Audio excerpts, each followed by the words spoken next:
to Tony. Prior to founding Tweedle, Tony was the CFO of Combs Enterprises. As Chief Financial Officer, Tony oversaw all financial activities of the various operating companies and investments that were built and cultivated by Diddy, as well as his personal business and financial matters. He also helped to identify and pursue strategic investments that expand the reach and influence that he's had on entertainment and media. Very, very knowledgeable on tech, has been part of a lot of successful ventures, and we're very, very fortunate to have him here today. So with no further ado, I'd like to bring up Mr. Tony Abrahams and also Mr. Michael Hall. Am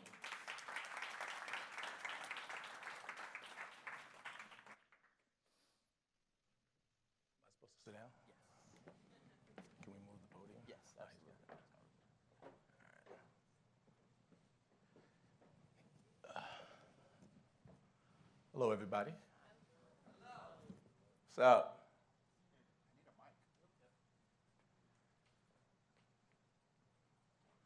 You know, while we're waiting for the mic, you know, Mike Finney almost convinced me to move down to Miami with my business, and then he didn't even mention the weather. So they're doing some great things, and that's pretty exciting.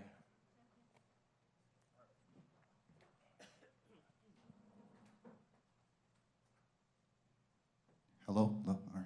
So we're on? Yeah.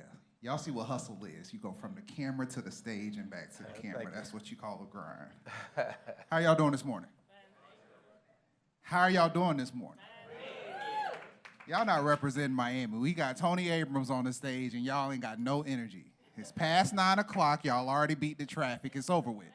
Y'all know we'll be drinking in about 3 hours. It's Miami. So let's try this one more time. How are y'all doing today? All right. Man, y'all had me scared, man. About to go back on the plane already. Weather alone will not keep them. Tony, we had our phone conversation, and we talked about this opportunity, and I told you, the people that know me know that I like to get right to it. So we're not going to talk about how bad Diddy was to you. I can imagine that was painful. But what we really want to know is, when did you fall in love with tech? Wow. So let me just describe my journey. I'll take a few minutes to just give everybody a little bit of background on who I am. So I'm just a finance guy by training. Went to a historically black college, Virginia State, and I worked in public accounting. So I'm a CPA. I worked at the predecessor of PwC. It was Coopers & Lybrand. Got my master's at Harvard, and then I went to Wall Street and became a Wall Street investment banker.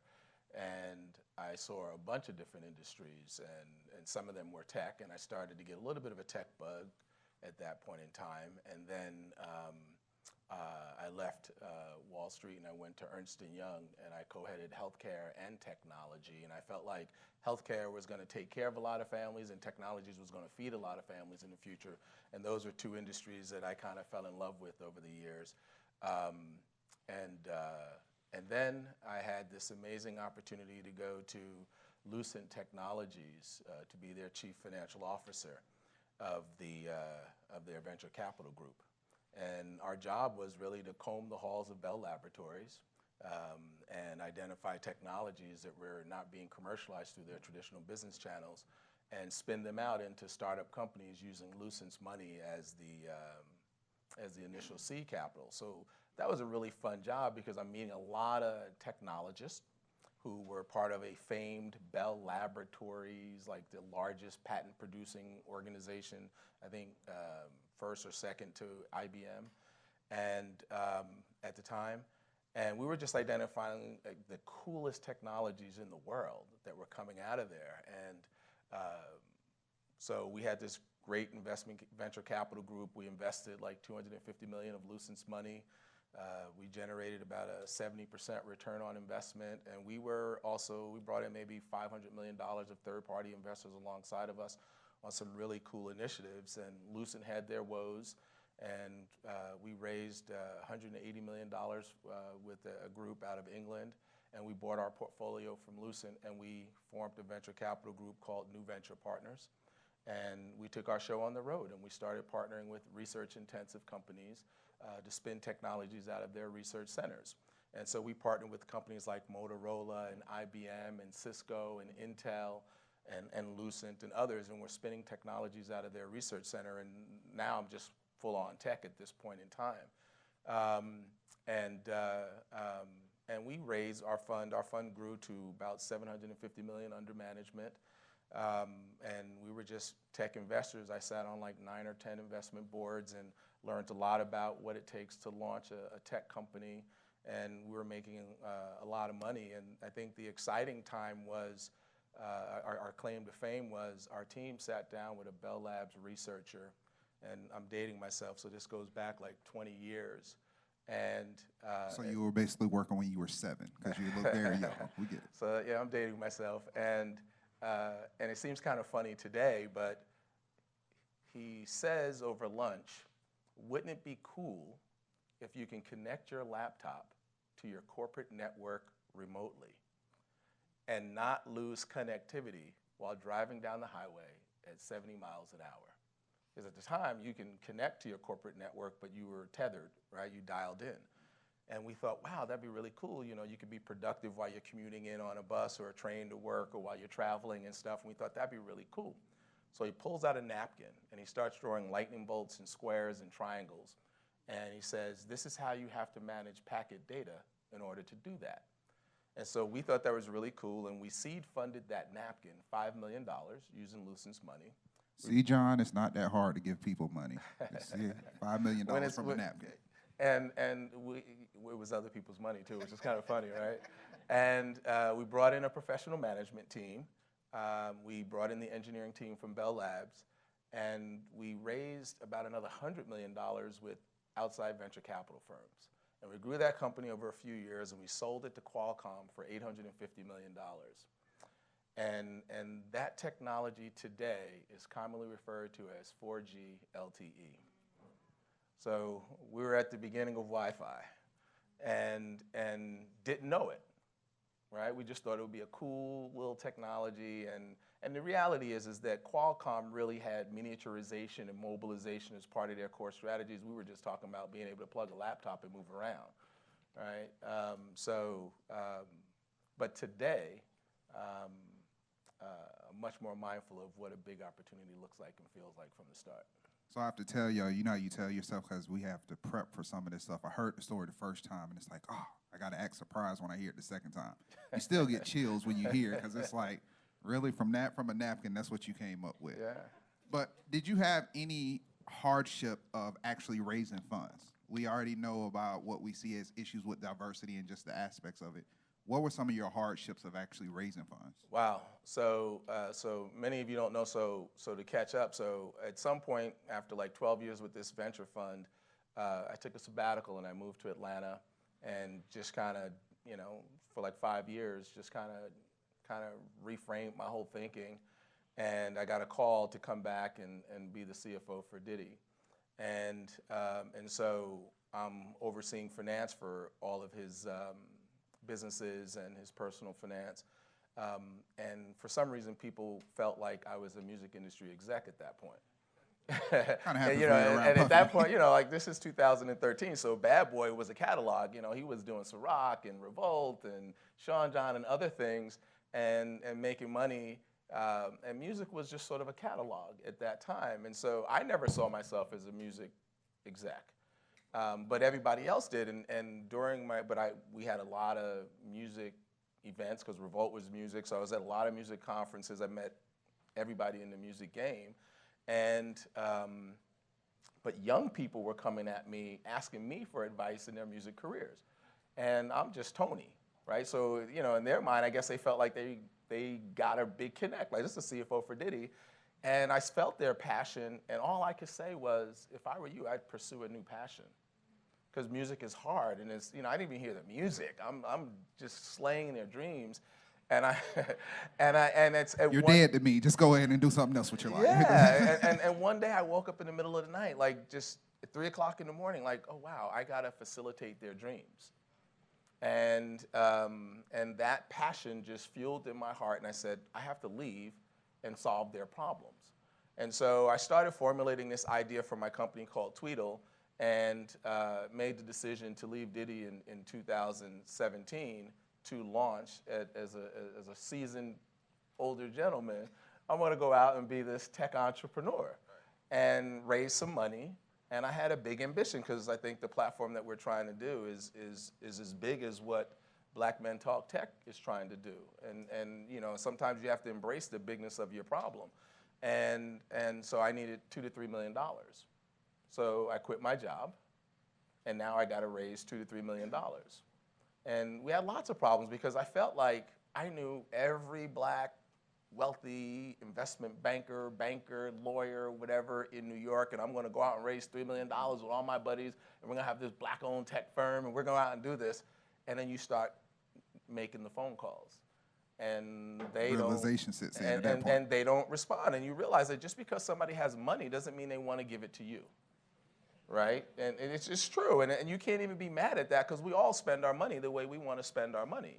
And but I did have a large network, and I was able to successfully raise $2.25 million, and we began. But there are real challenges to raising money because VCs want to gouge you.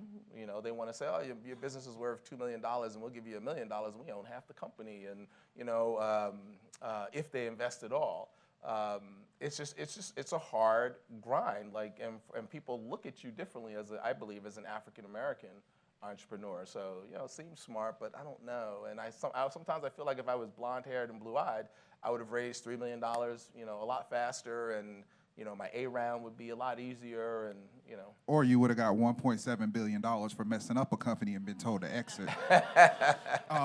Just saying. Exactly. Just saying. So, what was kind of your aha moment going through those transitions? Because I mean, you said one thing that I don't want to say it. I want you to say it about the difference between, I guess, advice and asking for money. Like, what was some of your? Well, yeah, I think the big aha moment in going out to raise money was that. You know, I realized that every time I asked somebody for money, I got a lot of advice instead. Oh, what you should do is you should consider this, and you should talk to so-and-so, and there was a lot of advice. And so I flipped it, and I started asking people for advice, and I got money.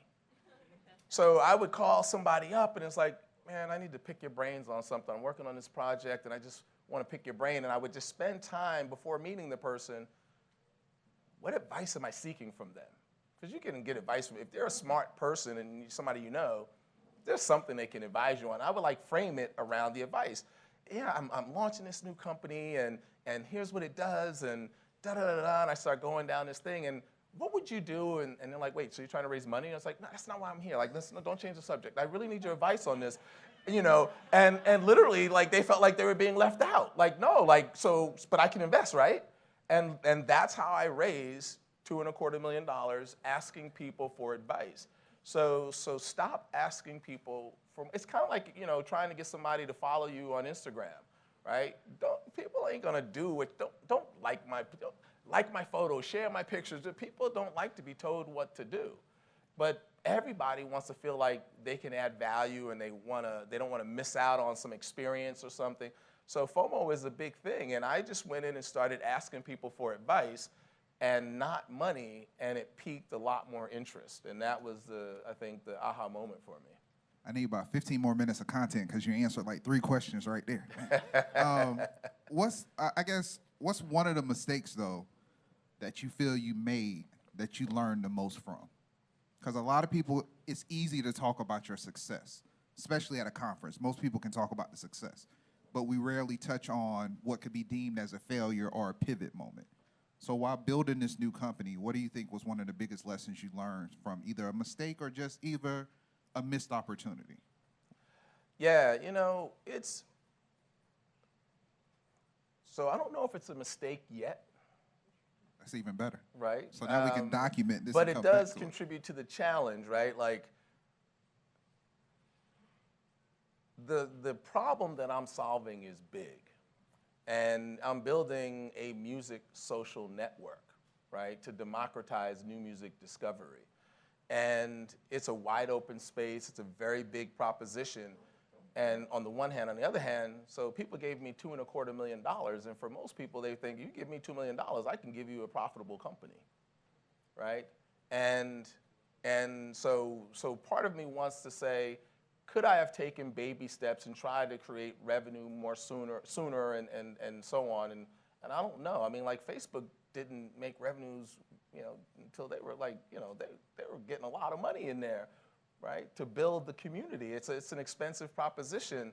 So I wonder if, I don't know if the jury's still out on it yet, because if I raise my next $1 million, which I'm in the market for now, it's not an issue.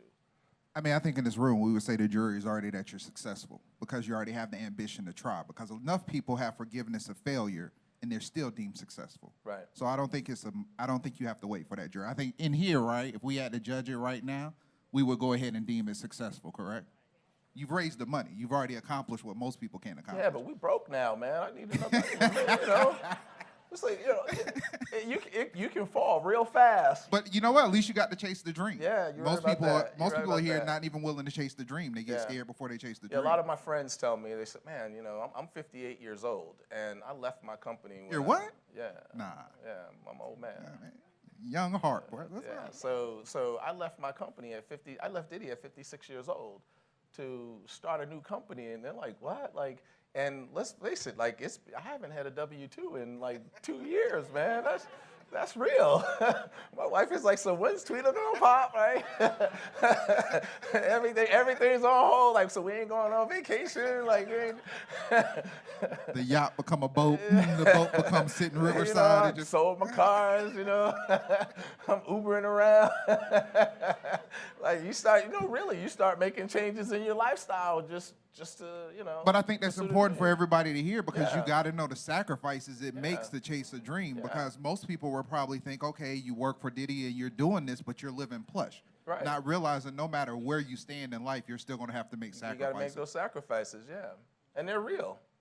So, and while you're doing this and you're going through this, one of the things that you mentioned that was very interesting to me is we see how like SoundCloud is just blowing through money. I'm still very curious of how Steve Stout actually makes United Masters work out. I don't really get it. Your platform seems to be very direct and with very much sort of a focus on impact and not just chasing money. So one of the things that made me excited to be able to interview you is that you're actually trying to solve a problem, not get rich. Right. Where a lot of people want to get rich while solving a problem. Right. So I think you kind of mix up the passion. So what's the impact that you really want to leave with the company that you're building?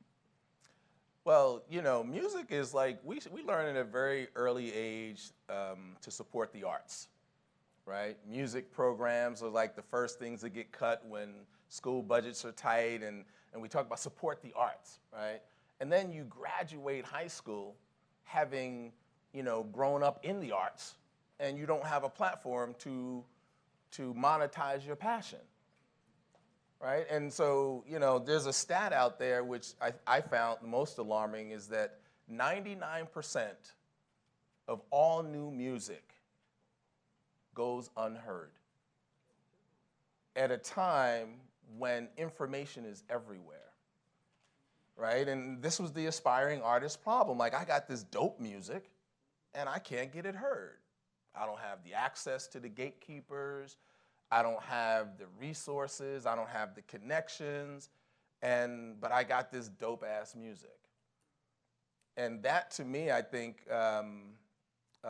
fuels my passion. Like, I really want to have a platform where every artist has an opportunity to live off of their passion and create a music middle class, right? Because I'm convinced that not every artist is going to be Drake or Taylor Swift, right? But they can make $400,000 a year, buy a house, and send their kids to college, right? And that's a music middle class. It's like, you become an artist, and like all of a sudden you're a gazillionaire, right? And there are a whole bunch of artists with dope-ass music that can make a living, a decent, honest way. So it's the continuation of supporting the arts. That's actually more impactful to hear you saying it that way, because I think when you say that, it reminds me of other artists. Have you guys heard of Currency? So I don't think Currency has ever actually signed to a major label, but that brother got at least 60 mixtapes that I just can't keep up with. But he was collecting his data with his team, and so he knew strategically where to go do his shows. So he makes all his money from doing his shows. Right. So I think if you're continuing the arts, that would definitely make an impact. Before we go any further, does anybody, because I always tell people I hate having to just hear other people talk all the time. Does anybody have a question real quick that you guys want to throw out there?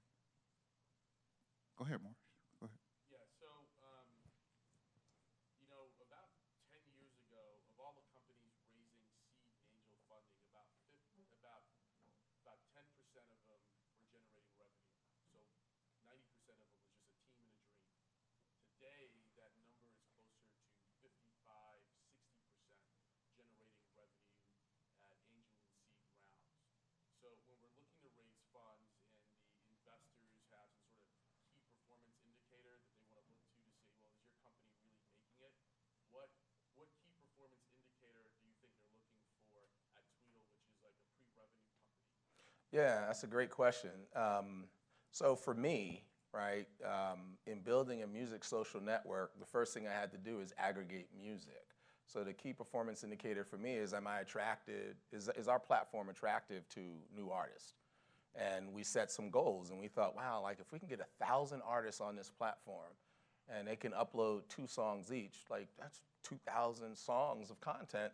And that's a good amount of content for one person to consume. And if you get 1 million people, there's still just one person at a time. And they got 2,000 songs. That's a good base that we can go to the market and start trying to build a community. And, you know, so we thought our challenge was, how do we get 1,000 artists on the platform? We have 4,000 artists on the platform now. In the time when we thought we were only have 1,000. So to me, like, we've already achieved the metric of proving that there is a hunger and a thirst. And this is with like very little. Like, we do an event and get 1,000 artists to sign up in 2 weeks. We do another little event, and I'm not spending any money, and do another event and get 500 artists to sign up in a month. And so we just do a couple little spurts, and we got like 4,000 artists on the platform. And what's interesting is those 4,000 artists have an aggregate, social media following of about 30, 40 million people. And that's our low-hanging fruit, because, the people follow the music, right? And so our plan is, as the next stage, is to build out the social media aspects of it. So we focused on, let's prove out the music experience first, and then go out and appeal to the masses. So that's how we looked at it. So I'm going to get one more. There's about 20 people in here right now that has an idea, and they feel the space is too big or the space is too carved out for them to get in and be a part of the space. So when you start, you have Pandora, Spotify. They're now allowing independent artists to upload music. So without actually going into the business plan, because I think sometimes we hear business plans, but we don't hear internal feelings and emotions that it takes to be a founder. So you're going into this competitive space. What makes you say, or what did you look for to know I can still make it even though there's other people out there? Because they were missing something, right? There were too many people saying the exact same thing, I can't get my music heard. So then I looked at the landscape. Well, the labels are, have figured out how to monetize the streaming revenues from the streaming platforms. And so they do a lot of discovery, but they're still gatekeeper, very manual, no social media elements to it. They're just music labels. And they're in the cycles of a business, they're in that milking phase. They're just milking the cash cow, right? And then you got the music players, Spotify's, the Pandoras, and so on. Well, they have all these licensing agreements with the labels to play their music, right? And so their licensing agreements have non-competes. You can't come and start discovering our artists because you're competing with our business, right? So they can't really do aggressively what Warner Music. So Spotify says, we got discovery.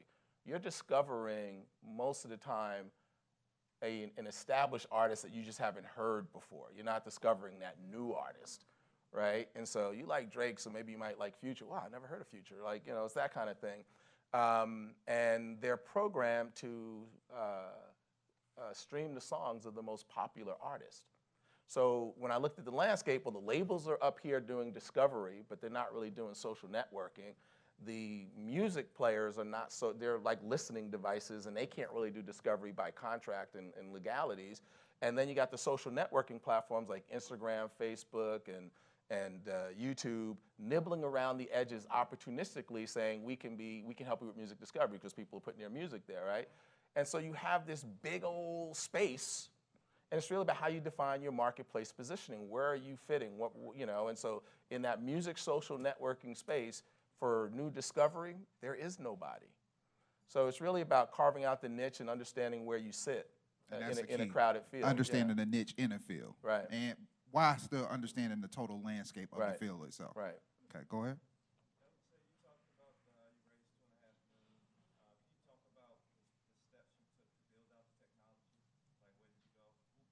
Yeah, that's a great question. Let me tell you something, you know, technology is hard stuff. I had never built an app before, right? That was the first step we took, was to build a music app, and you can download it. It's Tweedle, T-W-E-E-D-L. It's in the app stores now, our first beta. I talked to like 20 development firms. I really got smart on what it takes to build an app, because people are like, oh, I got a friend, they said you could build an app for $100,000. I'm like, that's nice. But it's not going to be scalable. It's not going to, you know, have the robust engine that I'm looking for to build like this music social networking experience to let you connect and collaborate and comment and share and engage and stream and do all these kind of things with your music. So the first thing is you got to get smart on what it takes to build an app. And the second thing is like, I found parallels in my world. Like, I was a finance guy, and I'm a heavy financial modeler in Excel. And, you know, and I know that when you build an Excel model, because I'm doing these merger models and these finance models and all this sort of stuff, complicated models, the logic that you put in your model is different person to person. And that's the same thing with code. In developing code, like a developer has their code logic also. And the efficiency of which you build a financial model, it made me think about the efficiency in the way that you build your code. And so you start talking to the developers about their logic. Like, how do you go about, you know, the logic of creating code that is efficient, because you have to operate your code. And if your code is built inefficiently, it's going to cost you money. So I spent a lot of time really understanding what goes into building an app by talking to a bunch of people who build apps. And before I even hired a firm, you know, I was telling stories. Like, oh, I got this money, and my investors want to know this, and, you know, and I don't know anything about it, so can you help me choose you? Like, why should I choose you? Like, what do I tell my investors? And they start telling you all the secrets of code and the issues and the challenges, and you start learning. You do that 20 times, and like, you know what you're looking for. So you gotta take the time, and that process took me about 8 months, 8 or 9 months, like before I even made a decision to say, okay, now I'm gonna get serious, and let me take these 5 groups and really deep dive, interview, and understand them, and then I hired a group. So with that being said, I remember one of the things, guys, I would love to, she just told me I got 5 minutes, you know, we could do this. I remember talking to Brian Burkeen about 4 years ago, and we were talking about beats, and not the headphones. We're talking about the streaming platform. Mm-hmm. And a lot of people, I remember when they came and bought Dre out, everybody was like, oh, why would Apple need more hardware? And I was like, trust me, they're not buying the hardware. It's that algorithm he had. Do you guys remember Beats when you would pick 4 different things and it would give you a playlist, and it would kind of just exactly match your mood? That now became Apple Music. Yep. So I always tell people, if you look at the surface, you'll see one thing. If you start digging into it, you'll see something totally different. Right. And I think one of the things we realize with you is you've taken your knowledge and your power of everything from building technology from scratch and taking an idea, transforming that into a passion to actually build a successful company. Yeah. And I think this is the model of not just a successful black man, but this is the model of success. So as I sit here, and I would want everybody to have as a takeaway, even when you talk to people, have a model of success of what you're trying to obtain. Sometimes it's knowledge, sometimes it's wisdom, sometimes it's just going to be access. But we want to say thank you for taking the time to come down here. Can I just make one final point? Yeah, so to that point, like, it's how you position yourself and how you tell your story. Because people will say, oh, I don't do music. Or, you know, music is a tough thing. Like, I don't understand music. And it's like, oh, I don't have a music company. I have a platform as a service, right? And you start talking about software as a service and platform as a service, and oh yeah, and we deal with big data analytics, and we use artificial intelligence. This is all embedded in the solution to deliver it, and it's like music is just a vertical, right? But some of these solutions you could use in other verticals too. Our technology has reach in different verticals, and so you sit back and it's like, don't get caught up in like music because it's such a specific niche. Depending on who you talk to, when I talk to tech investors, like, oh, I don't do music. No, Tweedle's not a music company. Tweedle's software as a service, and we're big data analytics, and then their ears pop up like, oh, so tell me about this. How does this work now? Like, so learn how to talk to your audience, because not everybody's just gonna want to get off on like, what may seem cool to you. Like, really understand what your audience is looking for as well when it comes to investment, and that'll help you with raising your money and being more successful. Music is opinionated, data isn't. That's right. Make sure you know what you're selling. So thank you very much, Mr. Abrams. It was a pleasure. Thank you.